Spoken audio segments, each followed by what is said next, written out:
बुद्ध के जीवन की यह कहानी आपको ज़रूर समझनी चाहिए। अगर आपका उत्तर इन 2 प्रश्नों के लिए हाँ है। पहला प्रश्न, क्या आपके ना चाहते हुए भी आपके मन में सामने वाले व्यक्ति के लिए अश्लील विचार पैदा होते हैं? अब सामने वाला व्यक्ति स्त्री हो सकती है या पुरुष हो सकता है। दूसरा प्रश्न, क्या आप जानना चाहते हैं कि अपने भीतर कैसे उतरें? क्योंकि अगर आप अपने भीतर उतर गए तो पहले प्रश्न वाली समस्या बहुत छोटी है।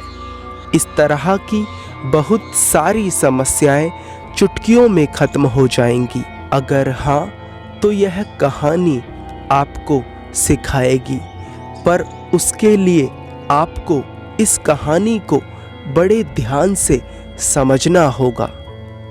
गौतम बुद्ध के पास एक राजकुमार दीक्षित हुआ।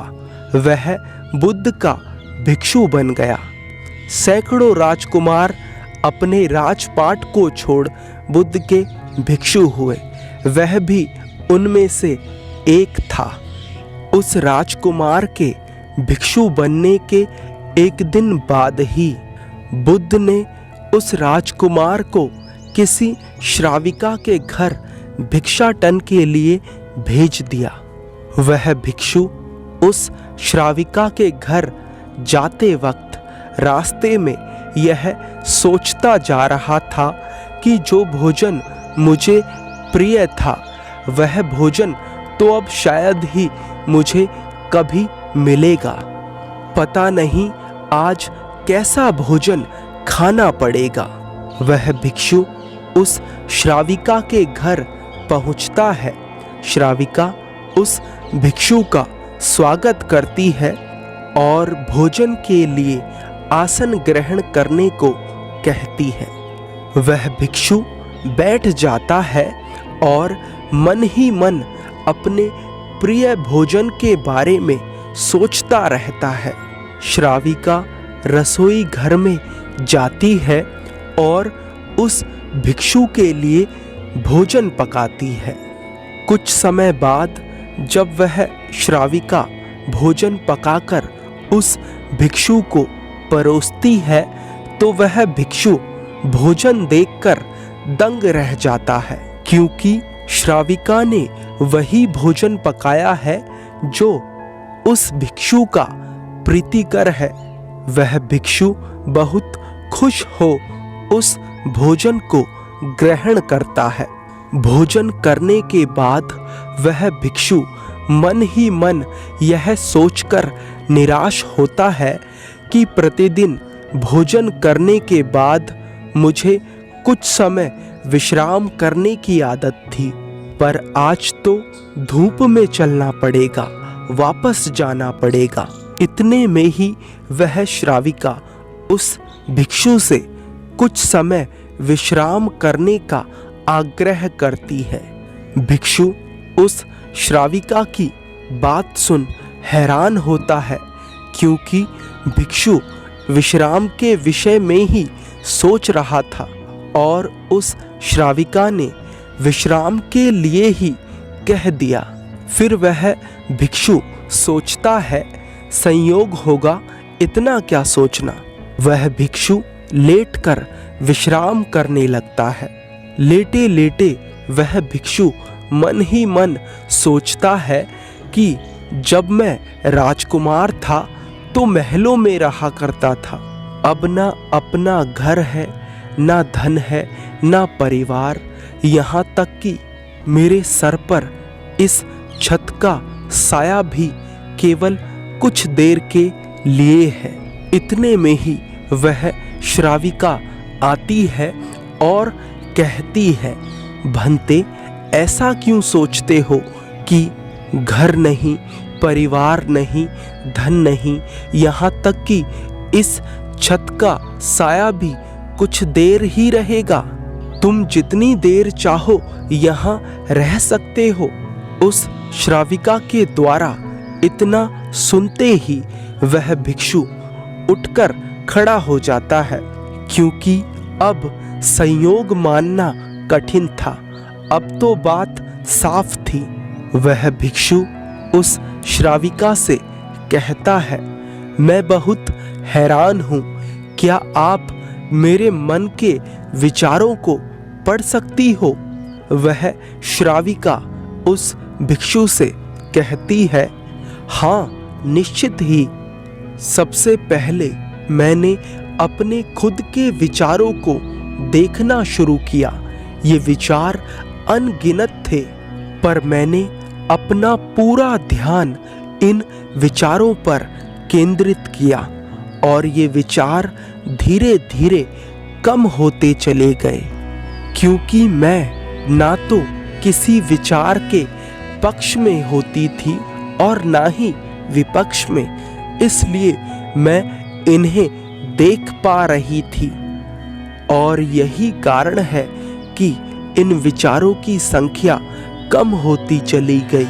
और फिर एक समय ऐसा आ गया कि विचार बिल्कुल विलीन हो गए, सब कुछ एकदम स्थिर हो गया।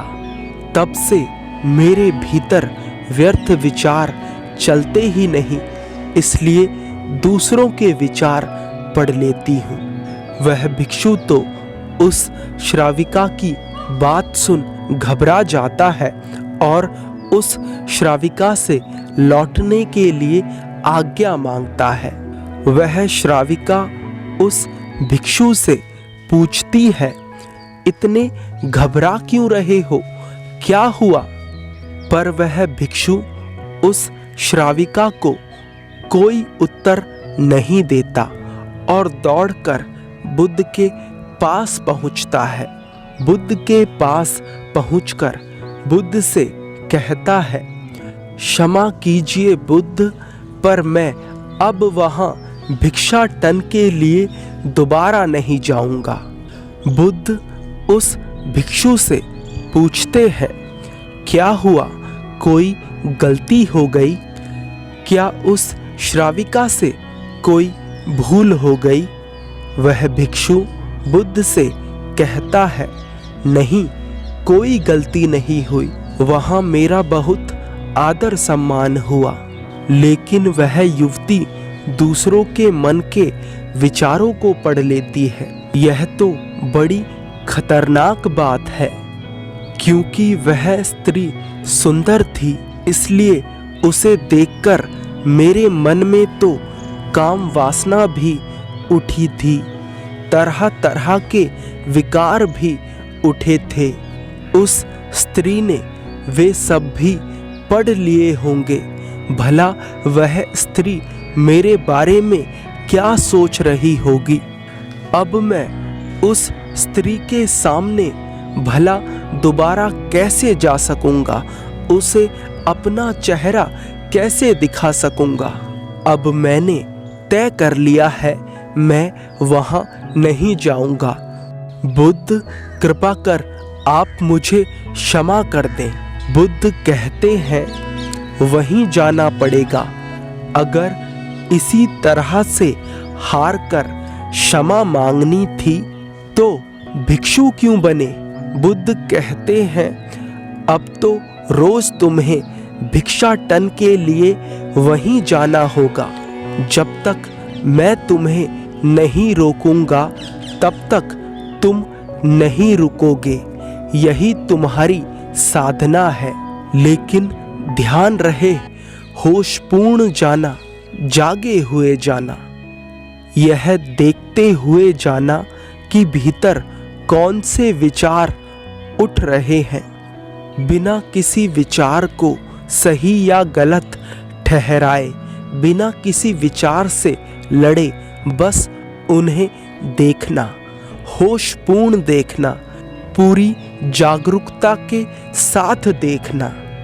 यह देखना कि भीतर कौन सी वासनाएं उठ रही हैं, बिना उनसे लड़े बस उन्हें देखना।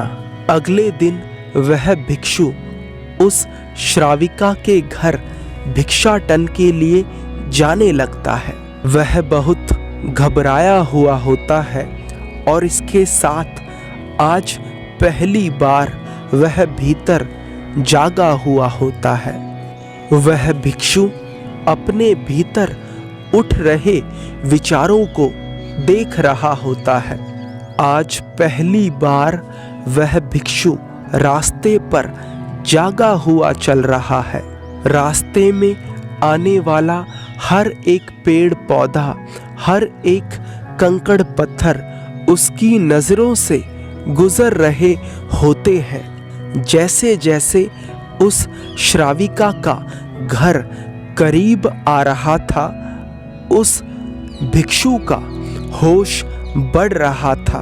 भीतर जैसे कोई दिया जलने लगा हो, सब कुछ साफ साफ दिखाई देने लगा था। जैसे ही वह भिक्षु उस स्त्री के द्वार पर पहुंचा, एकदम एक सन्नाटा सा छा गया। सब कुछ स्थिर हो गया, सब कुछ शांत हो गया। मन में कोई विचार ना था, कोई वासना ना थी। होश पूर्ण रूप से जागृत हो गया था। वह स्त्री आती है, दरवाजा खोलती है, उस भिक्षु का स्वागत करती है। भिक्षु भीतर जाता है, भोजन करने के लिए बैठता है, भोजन करता है, कुछ समय विश्राम भी करता है और फिर लौट जाता है।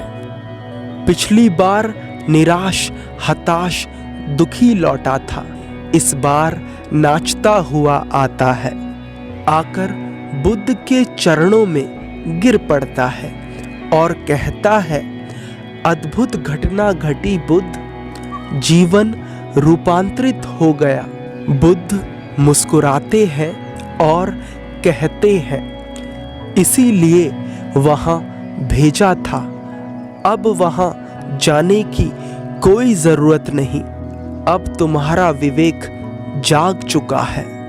आंख बंद करने से स्थिति नहीं बदलती, आंख खोलकर स्थिति को देखने से स्थिति बदलती है। अगर बात समझ में आई तो कहिए हाँ। धन्यवाद।